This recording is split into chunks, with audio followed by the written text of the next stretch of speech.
Famous शासक है Sher Shah Suri. Clear है? तो आज हम लोग पढ़ेंगे सूर वंश के बारे में। किसके बारे में? सूर वंश। सूर का मतलब आप नाम समझिएगा, ठीक है? सूर वंश 1540 से लेकर के 1555, 1540 से लेकर के 1555 के बीच में भारत ने खासकर दिल्ली में, आगरा में एक नया अफगान वंश है, सूर वंश। क्लियर है? एक बार हम लोग देखे थे पहली बार कि जब लोदी वंश की स्थापना हुई थी दिल्ली सल्तनत में, तो उसको हमने कहा था कि ये प्रथम अफगान वंश है। क्लियर है?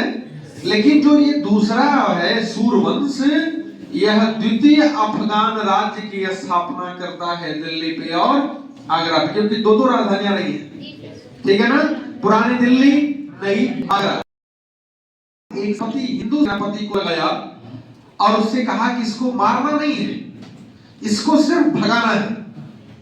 और आगरा गया, आगरा से फिर लाहौर के रास्ते कहां चला गया? सिंध। और 1540 से लेके 1555 तक घुमक्कड़ी जीवन व्यतीत किसने किया है? हुमायूं ने। क्लियर है? अब देखिएगा, जो सूर वंश का संस्थापक है भारत में, वो है शेरशाह सूरी। कौन है? शेरशाह सूरी। इसके बचपन का नाम था फरीद खान। क्या नाम था? फरीद। इसका जन्म हुआ था 1486 में, एक जगह है नरनौल, ये पड़ता है आज के समय में हरियाणा में। कहां पड़ता है? इनके पिता का नाम था हसन खान। पिता का क्या नाम था? और इनके बाबा का नाम था इब्राहिम खान सूर। इब्राहिम खान सूर। क्लियर है? तो पिता का नाम हसन खान, बाबा का नाम। जन्म कब हुआ? 1400। कहां हुआ? और ये कहां है? क्लियर है? देखिएगा, जिस समय इनका जन्म होता है 1486 में, ठीक है, उस समय दिल्ली की सत्ता पर है बहलोल लोदी। कौन है? बहलोल लोदी 1451 से लेकर के 1489 तक रहता है सत्ता में। नहीं रहता है? रहता है ना? देखिएगा, जो इनके पिता थे इब्राहिम खान सूर, चूंकि बहलोल लोदी ही दिल्ली की सत्ता पर प्रथम अफगान राज्य की स्थापना करता है। चूंकि देखिएगा कि दिल्ली में है बहलोल। क्लियर है? ये कहां के थे? अफगानिस्तान। इसने अफगानों को भारत में आने का निमंत्रण दिया। किसने? बहलोल लोदी। अभी ये इब्राहिम खान, अभी ये शेरशाह पैदा नहीं हुआ है। जब इस बात का चला पता कि इसके बाबा हैं इब्राहिम खान सूर, इन्होंने अपने पुत्र हसन खान के साथ कहां गए? भारत। कहां गए? भारत। और जब ये आए तो इन्होंने पंजाब में एक जगह था बजवाड़ा, उसी को अपना निवास स्थान बनाया। किसने? इब्राहिम खान सूर। क्लियर है? अब देखिएगा, जो दिल्ली के अधीन पंजाब का जो एक क्षेत्र था, हिसार फिरोजा, आज नहीं हरियाणा में है, ठीक है, वहां का सूबेदार था जमाल खान सारंग खानी। कौन था? जमाल खान सारंग खानी। उसी के अधीन इब्राहिम खान सूर और हसन खान दोनों ने नौकरी कर ली। क्या कर ली? नौकरी कर ली। गद्दी पे कौन है? बहलोल लोदी। बहलोल लोदी के बाद अगला शासक कौन आएगा? सिकंदर लोदी आएगा ना? सिकंदर लोदी के काल में इस जमाल खान सारंग खानी को जौनपुर का क्या बना दिया गया? सूबेदार। ये अभी कहां का था? हिसार और फिरोजा। अब कहां गया? और चूंकि जमाल खान सारंग खानी हसन खान के कार्यों से बड़ा प्रभावित था, इसलिए हसन खान को भी लेके कहां गया? जौनपुर। कहां गया? जौनपुर। और जब जौनपुर लेके आया तो हसन खान के साथ इनका पुत्र भी होगा कि नहीं होगा? फरीद खान होगा। और जब ये जौनपुर आए तो जौनपुर के बाद जमाल खां सारंग खानी ने इनको सासाराम, आज आरा जिले में पड़ता है सासाराम, ठीक है, सासाराम का क्या बना दिया इनको, सूबे।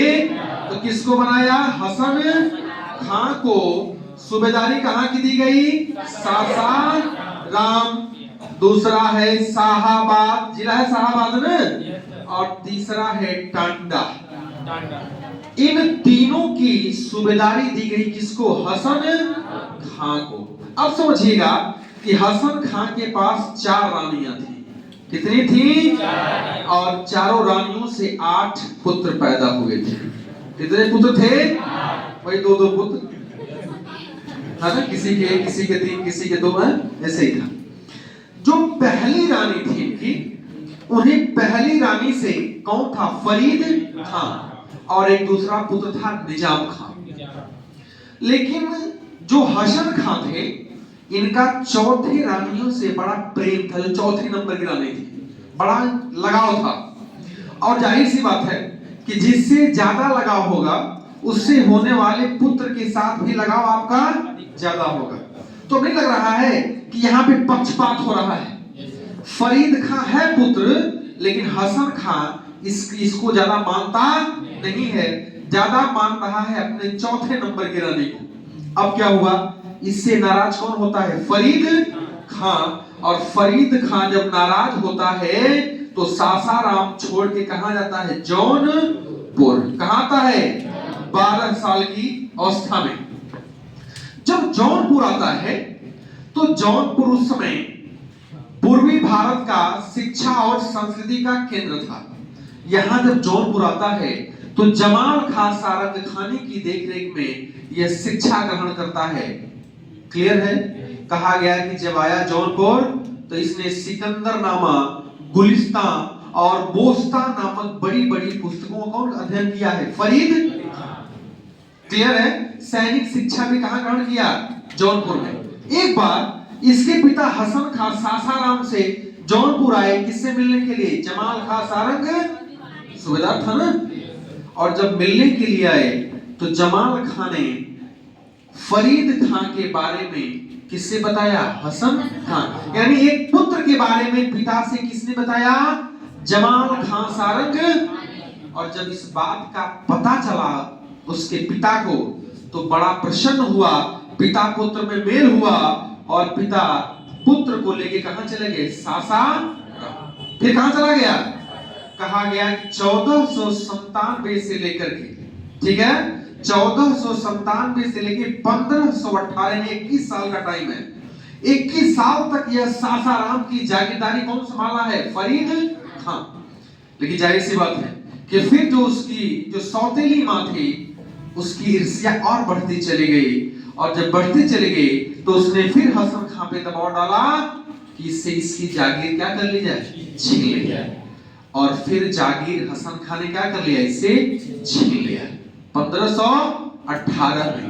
और जब 1518 में जागीर जब इसकी छीन ली गई तो उस समय आपको पता है कि दिल्ली की सत्ता पे है इब्राहिम लोधी, है कि नहीं है। 1517 से लेके 1526 के बीच में कौन था, इब्राहिम लोधी। अब ये सासाराम को छोड़ करके अभी कहां आ रहा है, आगरा। कहां आ रहा है, आगरा। और जब आगरा आया कौन, शेर खां, फरीद, ठीक है। जब आगरा आया तो इसकी मुलाकात होती है दौलत खां लोधी से। किससे होती है, दौलत खां लोधी। आपको पता है बाद में चल करके इब्राहिम लोधी से इसका थोड़ा सा मनमुटाव हो गया, लेकिन अभी मनमुटाव नहीं था, करीबी था। जब दौलत खां लोधी के पास आता है फरीद तो कहता है कि हमें लोधी, इब्राहिम लोधी से क्या कराइए, मुलाकात कराइए, जो कि ये चाहता था कि जो सासाराम की जागीर है वह हमें क्या कर दे, यह सुल्तान हमें दे दे, यानी हमें पट्टा कर दे। लेकिन अभी इसका बाप जिंदा है हसन खां, तो ये करेगा नहीं करेगा। लेकिन 1518 में ही हसन खां ने इसके पिता की क्या हो जाती है, मृत्यु। अब कोई दिक्कत नहीं है, अब तो लोधी कर ही देगा इसके नाम से इसको जागीर। और इसकी मृत्यु के बाद सासाराम की जागीर इब्राहिम लोधी किसके नाम से करता है, फरीद। अब जब शाही राजपत्र लेकर के सासाराम पहुंचता है कौन, फरीद खान, तो इसके चचेरे भाई इसका विरोध करते हैं। क्या करते हैं, विरोध करते हैं। और जब विरोध करते हैं तो यह जाता है दक्षिणी बिहार, और दक्षिणी बिहार का सूबेदार है मोहम्मद बहार खान लोहानी। कौन है, मोहम्मद बहार खान लोहानी, यानी मोहम्मद बहार खान लोहानी के पास जाता है ये सहायता के लिए। ठीक है, कहा गया ये मोहम्मद बहार खान लोहानी के पास, और कहा गया कि मोहम्मद बहार खान लोहानी के एक समय में ही यह शिकार करने गया। कौन, फरीद, और इसने तलवार की एक ही बार में एक शेर की क्या कर दी, हत्या कर दी। ठीक है, इसी के बाद फरीद को क्या उपाधि दिया है इसने, क्या दिया है, किसने दिया है, मोहम्मद बहार खान लोहानी। क्लियर है, ये बात आपको कहानी समझ में आ रही है ना, कैसे कैसे इसका जीवन आगे क्यों बढ़ रहा है शेर खान का। ठीक है, शेर खान की उपाधि किसने दिया, क्यों दिया, क्लियर है। अब देखिएगा, अब क्या हुआ कि मोहम्मद बहार खान लोहानी इसके प्रभाव से बड़ा खुश होता है, और इसका एक पुत्र है जलालुद्दीन। किसका है, बहार खान, उसी का इसको क्या नियुक्त करता है, संरक्षक। और जब संरक्षक बनाता है तो जो और सरदार होंगे दरबार में वो खुश होंगे, नहीं होंगे, नहीं होंगे। और जब खुश नहीं होंगे तो शेर खान और मोहम्मद बहार खान लोहानी के बीच में एक ऐसा षड्यंत्र रचा जाए ताकि दोनों के बीच में जो एकजुटता है वो टूट जाए, और यही षड्यंत्र रचा गया। क्लियर है। और जब षड्यंत्र रचा गया तो शेर खान और मोहम्मद बहार खान लोहानी में क्या हो गई, शत्रुता हो गई। शत्रुता इसलिए हुई क्योंकि मोहम्मद बहार खान लोहानी ने एक मोहम्मद खान सूर को भेजा था कि जाओ सासाराम को तोड़ दो, टुकड़े कर दो, और टुकड़े जब कर दोगे तो कमजोर किसकी हो जाएगी स्थिति, शेर खान की। लेकिन जब गया तो उसने क्या किया, शेर खान को पराजित कर दिया। क्या कर दिया, पराजित कर दिया। और इस समय आप देखिएगा टाइम है 1526 का, और इसी समय हुआ है पानीपत का प्रथम युद्ध, और दिल्ली में अफगान की सत्ता क्या हो चुकी है, खत्म हो चुकी है। मुगल सत्ता की स्थापना बाबर ने कर रखा है। अब शेर खान को लगा कि अगर हमारी कोई सहायता करेगा तो वो सिर्फ मुगल कर सकते हैं और कोई सहायता नहीं कर सकते। क्लियर है। अब शेर खान सासाराम से फिर जाता है कहां पे, जौनपुर। और जौनपुर में हमने कल चर्चा की थी कि वहां पे एक सूबेदार था जुनैद बरलास, ख्याल आ रहा है नाम का। और जुनैद बरलास की शरण में कौन जाता है, शेर खान। और जुनैद बरलास ही शेर खान को लेकर के आगरा जाता है, और आगरा जाने के बाद शेर खान बाबर की सेवा में उपस्थित होता है। फिर इसको एक मौका मिल गया कि अपनी जो कुशाग्र बुद्धिमत्ता है उसको प्रदर्शित करने का, और कहा गया कि एक युद्ध हुआ था, चंदेरी का युद्ध 1528 ईस्वी में। 1500 कौन सा युद्ध था, चंदेरी का, मेदिनी राय और बाबर के। इस युद्ध में शेर खान ने बाबर का साथ दिया है। किसका साथ दिया है, बाबर का। और इसी युद्ध में शेर खान ने कहा है, शेर खान ने कहा कि यदि मुझे मौका मिला तो मैं जल्द ही मुगलों को भारत की सत्ता से बाहर कर दूंगा। कौन कहा है ये बात, शेर खान को पता था कि मेरा गुजारा मुगलों के साथ होने वाला नहीं है, क्योंकि बाबर बड़ा चिंतित होता था शेर खान से।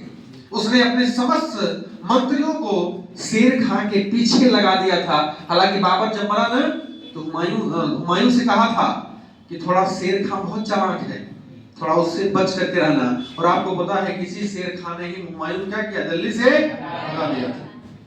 क्लियर है। तो चंदेरी के युद्ध में इसने मुगलों का साथ दिया है। फिर वहां से ये भागा कहां पे, सासाराम। कौन भागा, शेर।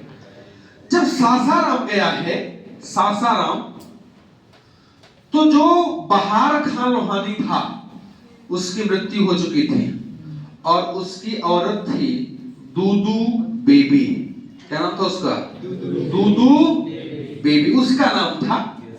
इसने जलाल को क्या नियुक्त कर दिया? वहां का सूबे। और इसने कहा कि तुम क्या बन जाओ? इसका संरक्षक बन जाओ। किसको? शेर खान को। क्या बन जाओ? इसका। लेकिन बात वही है कि लोहानी के जो और सरदार हैं वो इस बात को मानेंगे नहीं मानेंगे। ठीक है। इसी बीच इब्राहिम लोदी का एक भाई है महमूद खान लोदी। महमूद खान लोदी, इसके बारे में हमने चर्चा की थी कल आपको।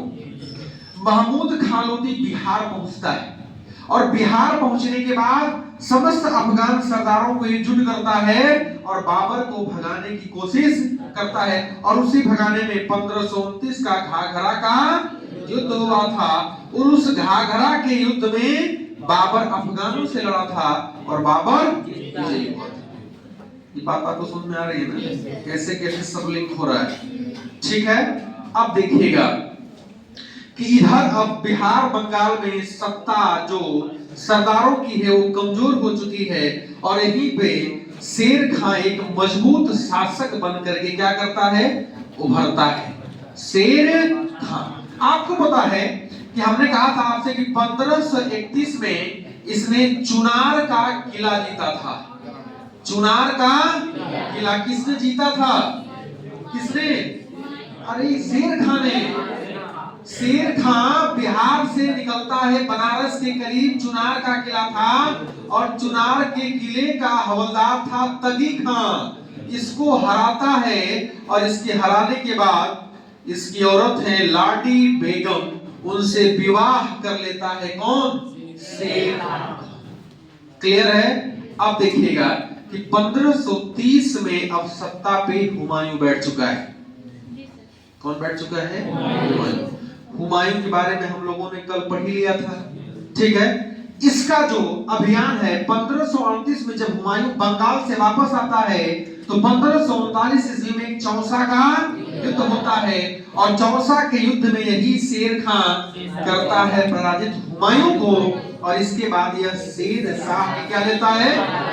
देखिएगा जब तक बाबर सत्ता में रहा है तब तक इसने मुगलों से प्रत्यक्ष वार नहीं किया, लेकिन जब हुमायूं सत्ता पे आया है तब इसने वार करना शुरू किया है। और आपको पता है कि हुमायूं को कन्नौज या बेलग्राम के युद्ध में इसने 1540 में हराया। उसके बाद 10 जून 1540 को 10 जून 1540 को शेर शाह आगरा की गद्दी पर यानी राज्याभिषेक इसका कब होता है? 10 जून 1540। यानी अब तक हम लोगों ने जो पढ़ाई की है इसके प्रारंभिक जीवन के बारे में देखा है कि कैसे कैसे यह आगे बढ़ा, कितनी कठिन परिस्थितियों का सामना किया और उसके बाद जाकर के जब हुमायूं को हराया है तब जाकर के आगरा की गद्दी पर कौन बैठा है? शेर शाह। वही बैठा है ना, शेर शाह। देखिए जो सूरी है ना, सूरी एक कबीले का नाम था। अफगानिस्तान में जो एक कबीला था सूरी, उसी कबीले से कौन बिलोंग करता था? इब्राहिम खान सूर इसके बाबा, और उसी के नाम पे क्या पड़ गया है? सूर वंश। क्लियर है ना? तो मूल नाम फरीद खान था। शेर खान की उपाधि किसने दिया? बहार खान। और किस युद्ध के बाद शेर शाह बना? किस युद्ध के बाद इसका राज्यारोहण हुआ? कन्नौज और बेलग्राम युद्ध के। अब है शेर शाह सूरी। शेर शाह 1540 से लेकर के 1500 मात्र 5 साल तक सत्ता में रहा है। कौन? शेर शाह सूरी। स्मिथ एक इतिहासकार है, उसने लिखा है कि अगर शेर शाह सूरी को कुछ समय तक और रहने का मौका मिला होता तो शायद दोबारा मुगल सत्ता की स्थापना नहीं हुई होती। ठीक है। देखिएगा 10 जून 1540 क्या होता है? इसका राज्याभिषेक होता है। क्लियर है? अब जब राज्याभिषेक होता है तो राज्याभिषेक के बाद इसका जो प्रमुख अभियान रहा है, प्रमुख अभियान आक्रमण, वो अभियान रहा है, पहला है मालवा के खिलाफ। किसके खिलाफ? मालवा के। क्योंकि आपको पता है, अगर आप बात करिएगा ये दिल्ली है, ये आगरा है, तो मालवा भी नीचे है, तो अधिकतर डर किससे रहेगा? इसको मालवा से। सीमा करीब है ना, तो इसका जो महत्वपूर्ण अभियान था वो था मालवा के खिलाफ। और मालवा के खिलाफ का मतलब वहां का एक क्षेत्र था रायसेन, और रायसेन का जो किला है उसको किसने जीता है? शेरशाह। और इस किले को जीतने के पीछे इसके ऊपर एक कलंक भी लगा है। किसके ऊपर? कहा गया कि इस किले को उसने विश्वासघात से जीता है। किसने जीता है? शेरशाह। कैसे? समझिएगा। मालवा के क्षेत्र में जो एक क्षेत्र था रायसेन, वहां का शासक था पूरनमल। कौन था? और ये राजपूत था। क्या था? क्योंकि उसको राजपूतों से बहुत डर थी, क्योंकि जितने भी शासक आए हैं सबको चैलेंज राजपूतों ने दिया है, चाहे मारवाड़ हो, चाहे मेवाड़ हो, चाहे चित्तौड़ हो, चाहे ग्वालियर हो, चाहे मालवा। पूरनमल को धोखे में ले आकर के रायसेन को जीता है। किसने? कैसे? रायसेन के किले का घेरा डाला शेरशाह ने, और यह घेरा कई महीनों तक चला, लेकिन उस किले को जीत नहीं पाया। अब इसने एक पत्र भेजवाया पूरनमल के पास, कहा कि आप यह दुर्ग हमें दे दो और हम कुछ लोगों से जांच कराएंगे, यदि आप निर्दोष पाए जाएंगे तो आपको, आपके अधिकारियों को, आपके परिवारजनों को ससम्मान रखा जाएगा, आपके जान को कोई दिक्कत। इसी प्रभाव में कौन आ गए? पूरनमल। अपना दुर्ग सौंप दिया, लेकिन मुसलमान स्त्रियों और सरदारों ने कहा कि पूरनमल ने अपने काल में बहुत ज्यादा अत्याचार किए हैं। इसी बात का मिल गया बहाना किसको? शेरशाह को। और शेरशाह ने क्या किया? पूरनमल और उसके समस्त सरदारों क्या कर दिया? मरवा दिया। विश्वासघात हुआ है। दूसरी बात एक और आरोप लगता है शेरशाह पे कि जब इसने पूरनमल और उनके समस्त सरदारों को मार दिया, तो उसी समय राजपूत की स्त्रियां जौहर कर रही थी, लेकिन एक भी बार उसने मना नहीं किया कि हमें बीवी बच्चों या हमें औरतों और बच्चों से कोई दिक्कत नहीं है, आप जौहर मत करिए, हम सामान लूटेंगे चले जाएंगे। लेकिन उसके आंखों के सामने जौहर होता रहा, लेकिन उसने एक भी बार रोकने का प्रयास नहीं किया। जो प्रोफेशनली वार होता है एक क्षेत्र को जीतने के लिए, उसमें ऐसा नहीं होता है। फिर भी हम बूढ़ों को छोड़ देते हैं, स्त्रियों को छोड़ देते हैं। तो जौहर होता क्यों है? क्यों जौहर करते हैं? अब सोचिएगा कि मरने का सबसे कष्टकारी तरीका है आग में कूद जाना। नहीं कष्टकारी है? बहुत कष्टकारी है। लेकिन ऐसा क्यों होता है? ऐसा ही होता है कि हम आपकी अधीनता स्वीकार नहीं करेंगे, और जौहर इसलिए ही करते हैं। एक बात का और डर रहता है उनको कि कहीं ऐसा ना हो कि हमारे साथ दुर्व्यवहार किया जाए। इस वजह से वो क्या कर लेती हैं? जौहर कर लेती हैं। क्लियर है? रायसेन के जीतने के बाद उसका जो अगला टारगेट है वो है मारवाड़। कौन है? मारवाड़ राजस्थान का राजपूत क्षेत्र है मारवाड़। मारवाड़, मेवाड़, चित्तौड़। क्लियर है? देखिएगा अगला जो अभियान इसका होता है राजस्थान का मारवाड़ चित्तौड़ पे, तो मारवाड़ का शासक है मालदेव। कौन है? मालदेव। और चूंकि मालदेव ने दिल्ली से लगभग 30 मील की दूरी पर है बीकानेर, उसको जीत लिया था। और जब जीत लिया था तो इसको लगा कि ये तो राजपूत दिल्ली के करीब आना चाह रहे हैं, सत्ता को डर है। इसने कहां अटैक किया? मारवाड़ में। कहा गया कि जब इसने मारवाड़ पर अटैक किया तो मारवाड़ डिजर्ट एरिया में है, मरुस्थली क्षेत्र में मारवाड़ है, वहां बालू ही बालू है। वहां आपको पता है कि गर्मी के समय में दिन में टेम्परेचर बहुत ज्यादा होता है, रात उतना ही कम हो जाता है। दिन में आप बनियान भी निकाल देंगे और रात को रजाई की भी आवश्यकता पड़ सकती है आपको। अब इसका रीजन क्या हमने आपको जो भी बताया है, न तो पानी की अदर व्यवस्था है और इसका किला भी हाइट पे था। बहुत प्रयास किया शेरशाह इस किले को जीतने के लिए, लेकिन जब उसको लगी कि मैं जीत नहीं पाऊंगा तो उसने अपने समस्त सैनिकों से यह कह दिया कि जितनी भी सेना की आवश्यकता हो सबको बुला लो, जितने भी खर्च की व्यवस्था हो सब खर्च कर लो, लेकिन हर हाल में मुझे मारवाड़ के किले को जीतना जरूरी है। हालांकि जीता भी, लेकिन उसने कहा कि मैं इस एक मुट्ठी बाजरे के लिए, अब बाजरा ही ना और क्या होगा, आलू थोड़े होगा, गेहूं थोड़े होगा, नहीं मोटे अनाज तो होंगे ना। इसने कहा कि एक मुट्ठी बाजरे के लिए मैंने दिल्ली का साम्राज्य खो दिया है। यानी इतने सैनिकों में, इतने पैसों में मैं दिल्ली की सीमा को और ज्यादा बढ़ा सकता था, लेकिन यहां से मुझे कुछ होने वाला नहीं, बाजरा ही तो होगा और क्या उससे मिलेगा, रेवेन्यू थोड़े मिलेगा उससे। उसने कहा कि मैं एक मुट्ठी बाजरे के लिए दिल्ली के साम्राज्य क्या कर दिया है, खो दिया है। ये बात किसने कहा है? इसके बाद अगला बयान चित्तौड़ का है। चित्तौड़ मेवाड़ की राजधानी थी। चित्तौड़ पर सिसोदिया वंश के थे राजा राणा उदय सिंह। ये भी अल्पवयस्क थे।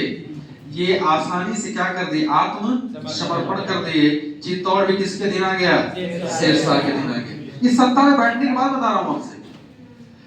जो इसका अंतिम अभियान है 22 मई 1545 का, 22 मई 1545 का इस अभियान का नाम है कालिंजर का अभियान। कालिंजर का अभियान क्लियर है? कालिंजर का, देखिएगा कालिंजर कहाँ है, बांदा में है। कहाँ है? बांदा में। उसमें मालवा यानी खासकर ग्वालियर के क्षेत्र में पड़ता था कालिंजर। देखिएगा कालिंजर का जो अभियान था 22 मई 1545, जो कालिंजर का किला था, क्लियर है, यह सैनिक की दृष्टि से बहुत महत्वपूर्ण था। किसके लिए? शेरशाह के लिए। क्योंकि जो दक्षिण के अभियान होंगे उनसे रक्षा कहां से हो पाएगी? कालिंजर के किले से। अब देखिएगा कालिंजर के, यानी कालिंजर का शासक था कीरत सिंह। कौन था? यह चंदेल वंशीय राजपूत शासक था। कौन? कीरत सिंह। हालांकि एक बात और इतिहासकारों ने लिखा है, बड़ी ट्विस्ट वाली बात है, कि उस समय कालिंजर वाले क्षेत्र में एक डांसर हुआ करती थी, और उस डांसर के बारे में शेर खां ने बहुत सुना था। और शेर खां आता था सासाराम से। आज भी अगर आप ऑर्केस्ट्रा की बात करिएगा तो आरा का ऑर्केस्ट्रा बड़ा फेमस है, ठीक है। तो इसको ये लगा कि क्यों न इस डांसर को ले लूं, और कहां डांस कराऊं, चल के सासाराम। लेकिन कीरत सिंह कहते थे कि हम डांसर को देंगे नहीं, और वो पसंद है डांसर को हम ले ही जाएंगे, ठीक है। ऐसा इतिहासकारों ने लिखा है, क्या सच्चाई अलग बात है।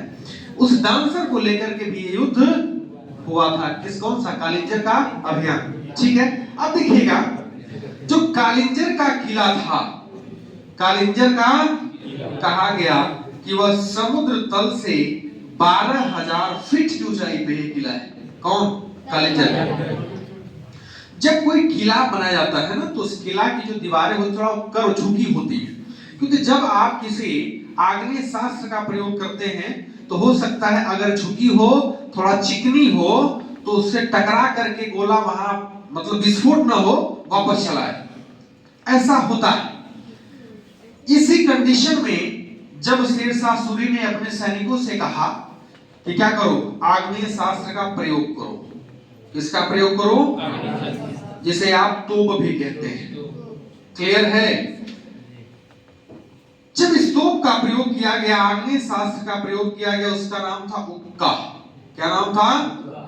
हालांकि जब इस किले का डाला गया घेरा, तो मान लीजिए अगर ये किला है तो इस किले के एक तरफ तोप है, एक तरफ घुड़सवारी है, एक तरफ मान लीजिए ये सब आग्नेय शास्त्र रखे, चारों तरफ घिरा हुआ था। पहले इस किले के कुछ हाइट पे था शेरशाह, लेकिन नीचे आ गया था। और जब इस उक्का नामक आग्नेय शास्त्र चलाया गया तो यह इस किले की दीवार से टकराया और यहाँ विस्फोट न होकर के साइड में आ गया, और यहीं पे रखा हुआ था तमाम उक्का नामक आग्नेय शास्त्र, पटाखे रखे हुए थे। जब उसमें यानी जब यहाँ टकराया, यहाँ विस्फोट नहीं हुआ बल्कि कहाँ विस्फोट हो गया, यहाँ। और जब यहाँ विस्फोट हुआ, इसी के बगल में कौन खड़ा था, शेर। वो जल करके मरा नहीं अभी है, यानी जल गया, मैक्सिमम जल गया। और सोचिएगा टाइम है 22 मई 1545, गर्मी का टाइम है या ठंडे का? और अगर आप गर्मी के दिनों में नॉर्थ से साउथ जाएंगे तो टेम्परेचर आपको और ज्यादा मिलेगा, नहीं मिलेगा? सोचिए हम तो आजमगढ़ में हैं तो टेम्परेचर 40-42 महसूस करते हैं, और ये कर्क रेखा के और करीब है तो वहां पे टेम्परेचर और ज्यादा होगा। यानी उस समय लू चल रही थी, और उस लू में भी यह अभी भी जिंदा है, कौन? शेर। इसको जो देखने आता था उससे कहता था यहाँ टाइम व्यस्त मत करो, कहाँ जाओ, कालिंजर के किले को हर हाल में जीतना है। और कहा गया कि उसी दिन दोपहर तक कालिंजर के किले में इसकी सेना प्रवेश कर जाती है और शाम तक इस किले को जीत लेती है। और इस किले को जीतने के बाद इसने कहा कि हाय खुदा, यही मेरी अंतिम इच्छा थी। इसके बाद क्या होता है? मर जाता है। कौन? शेर शाह की ये जो अभियान थे, इस अभियानों के अलावा इसने बहुत कुछ ऐसे कार्य किए हैं जो प्रजा के हित में थे, प्रजा के हित में थे। इसे प्रजावत्सल शासक कहा जाता है। किसको? शेर शाह। क्यों, कैसे? इसने एक नीति बना रखी थी कि जहां पे भी अगर आप युद्ध करेंगे, वहां के युद्ध में किसानों को मारेंगे नहीं, खड़ी फसल को घोड़े रौदेंगे नहीं, अगर किसी गलती से रौद भी दिया जाता है तो उसको उसकी भरपाई किया जाए, क्योंकि इसको पता है कि एकमात्र सोर्स है टैक्स का कृषि। और इसने भू राजस्व के निर्धारण के लिए इसने भूमि के माप की पद्धति को चलाया है, जिसका नाम है गजे सिकंदरी। कहा गया कि 3600 वर्ग गज का 1 बीघा होता था, और उसमें यही बीघा यूनिट थी। क्लियर है? और इस माप के आधार पर उसने रेवेन्यू का निर्धारण किया है। कहा गया कि जो सामान्य लगान था वह उपज का 1/3 था, 1/3। लेकिन इसके अलावा भी इसने एक टैक्स लगाया है, जरीबानी। यह सर्वेक्षण शुल्क था। क्या था? सर्वेक्षण शुल्क था, जो उपज का 2.5% होता था। एक टैक्स था महाशिलाना। यह उपज का 5% था। यह जो टैक्स था, जो कर संग्रह लोग करते थे, उनको दिया जाने वाला टैक्स था। इसके अलावा एक टैक्स और लेता था 2.5% का, ताकि अगर कभी अकाल पड़ जाए, कभी वैसी महामारी आ जाए, तो उस टैक्स का उस अनाज का उपयोग हम अपने प्रजा में बांटने के लिए करें। ये काम किसने किया है? इसके अलावा जो सबसे इंपॉर्टेंट चीज इसकी ये है कि इसने सड़कों और सरायों का निर्माण कराया है। समझ रहे हैं ना? देखिएगा, इसने 4 बड़ी सड़कों का क्या है? निर्माण कराया है। सराय समझते हैं? सराय क्या होता है? सराय क्या होता है? सराय तो बड़ा आम चीज है। सराय का मतलब ठहरने का स्थान। ठीक है? इसने सड़कों और सरायों का क्या किया है? निर्माण कराया है, सड़कों एवं सरायों। ठीक है? देखिएगा, जो सड़क है यह प्रमुख रूप से 4 प्रमुख सड़कें हैं, जिसमें जो एक जो सड़क है वह बांग्लादेश की सोनार गांव से आगरा, आगरा से दिल्ली, दिल्ली से लाहौर, लाहौर के बाद पंजाब के अटक तक जाती थी। इसे ही लॉर्ड ऑकलैंड ने ग्रैंड ट्रंक रोड कहा है, जीटी रोड कहा है। क्लियर है? ठीक है। जो दूसरी सड़क थी इसकी, पहली दूसरी थी आगरा से बुरहानपुर, आगरा से बुरहानपुर। तीसरी थी आगरा, मारवाड़ और चित्तौड़ तक। क्लियर है? और जो चौथी थी यह थी लाहौर से मुल्तान तक। ये किसने बनवाया था? किसने? शेर शाह सूरी। क्लियर है? इसके अलावा इन्हीं सड़कों के किनारे 4-4 मील की दूरी पर ठहरने के स्थान बनाए थे। भाई उस समय ये बलेनो कार नहीं न थी, स्विफ्ट नहीं न थी, क्रेटा नहीं था, पैदल ही चलना था, तो थक नहीं जाएंगे, ठीक है। तो 4-4 मील की दूरी पर ठहरने का स्थान बनाया था जिसका नाम था सराय। और उस सराय में हिंदू मुस्लिम के लिए अलग अलग सराय था। हिंदुओं के लिए भोजन बिस्तर, उनके घोड़े को दाने देने के लिए ब्राह्मणों की अलग से नियुक्ति की थी। किसने? शेरशाह सूरी ने। क्लियर है? हर सराय पे 2-2 घोड़ों की व्यवस्था होती थी। वो 2-2 घोड़े थे, वो सरायों के बीच में संबंध स्थापित करने का काम। डाक प्रथा का प्रचलन भी शेरशाह के काल में हुआ है। इसके अलावा जो शेरशाह था, इसने दान विभाग का गठन किया है। किस विभाग का? दान आप किसको देंगे? अंधे को देंगे, विधवा को देंगे, बूढ़े को देंगे? नहीं देंगे। नहीं लग रहा है कि जो समाज के कमजोर वर्ग हैं उनकी सहायता के लिए इसने कुछ किया है? किसने किया है? यानी भू राजस्व और इसका जो लोक कल्याणकारी कार्य है, ये बड़े इंपॉर्टेंट है। देखिएगा 22 मई 1545 इसकी क्या हो जाती है? मृत्यु। इसके बाद इसका पुत्र है इस्लाम शाह। कौन है? 1545 से लेकर के 1553 तक। हालांकि इसके बारे में बहुत अचीवमेंट नहीं है, बल्कि इसके काल में इसका जो क्षेत्र है उसमें कमी ही आई है। लेकिन जब 1553 में इस्लाम शाह मरा है तो अगला इसी का पुत्र है फिरोज खां। ये सत्ता पर बैठता है। कौन? फिरोज खां। कहा गया कि फिरोज खां भी अल्पवयस्क था। जब 1553 में सत्ता पर बैठा तो मात्र 3 ही दिन हुआ था इसको सत्ता पे बैठते हुए। तब तक इसका मामा था मुबारिज खां, उसने क्या कर दी? इसकी हत्या। मामा भी बहन की क्या कर सकता है? ये इतिहास गवाह है, नहीं गवाह है? इतिहास गवाह है जिसको आप पढ़ रहे हैं। मामा ने क्या कर दी? इसकी हत्या कर दी। और मामा ने यानी मुबारिज खां ने मोहम्मद आदिल शाह के नाम से गद्दी पर क्या किया? बैठ गया। जब गद्दी पर बैठा तो यह भी एक विलासी शासक था। इसे नृत्य पसंद था, संगीत पसंद था। पखावज नाम सुने? पखावजी एक वाद्य यंत्र होता है। पखावजी का यह बहुत बड़ा ज्ञाता था। कौन? मुबारिज खां। लेकिन जब ये भी अयोग्य निकला तो उसी का एक भाई था इब्राहिम खां। उसने विद्रोह करके आगरा और दिल्ली दोनों पे क्या कर लिया? अधिकार कर लिया। अधिकार कर लिया। उसी समय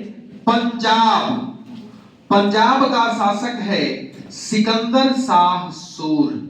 सिकंदर शाह ये है शेरशाह का भतीजा है। कौन है? शेरशाह का भतीजा है। सिकंदर शाह सूर अपनी सेना के साथ कहां पहुंचता है? दिल्ली। और जब दिल्ली पहुंचता है तो इब्राहिम खां को क्या करता है? हराता है। और सिकंदर शाह सूर दिल्ली पर भी कब्जा कर लेता है। अर्थात सिकंदर शाह सूर पंजाब में तो था ही था, दिल्ली पर भी हो गया और आगरा पर भी किसका अधिकार हो गया? अब इधर हुमायूं सिंध से कहां आना चाह रहा है? दिल्ली आना चाह रहा है ना। और जब सिंध से आएंगे तो आगे पहले आगरा पड़ेगा, पहले पंजाब पड़ेगा? पहले पंजाब में पड़ेगा। और जब यह खबर लगी किसको? सिकंदर शाह दिल्ली में बैठा हुआ है। और जब इसको खबर लगी तो इसने तातार खां नामक एक सेनापति के नेतृत्व में हुमायूं की सेना से लड़ने के लिए भेजा। और ये टाइम है मई 1555 की। मई 1500। और इस युद्ध का नाम है मच्छीवाड़ा का युद्ध। और मच्छीवाड़ा के युद्ध में तातार खां को क्या करता है? हुमायूं पराजित करता है, मार देता है। इसके बाद अब आने के लिए कौन है? सिकंदर शाह। और ये टाइम है जून 1555 का है। और जून 1555 में सिकंदर शाह सूर अपने विशाल सेना के साथ पंजाब के सरहिंद नामक स्थान पर पहुंचता है। इधर सेना हुमायूं की, इधर सेना सिकंदर शाह सूर की। दोनों के बीच में सरहिंद का युद्ध होता है और उस युद्ध में कौन हारता है? सिकंदर शाह। अब यहाँ जाकर के द्वितीय अफगान राज्य समाप्त होता है और दूसरी बार मुगल सत्ता की क्या होती है? फिर से स्थापना होती है और हुमायूं 1556 में सीढ़ियों से गिरकर क्या हो गया? मर गया। अब अकबर का नंबर, ठीक है, लिख लीजिए। आया समझ में?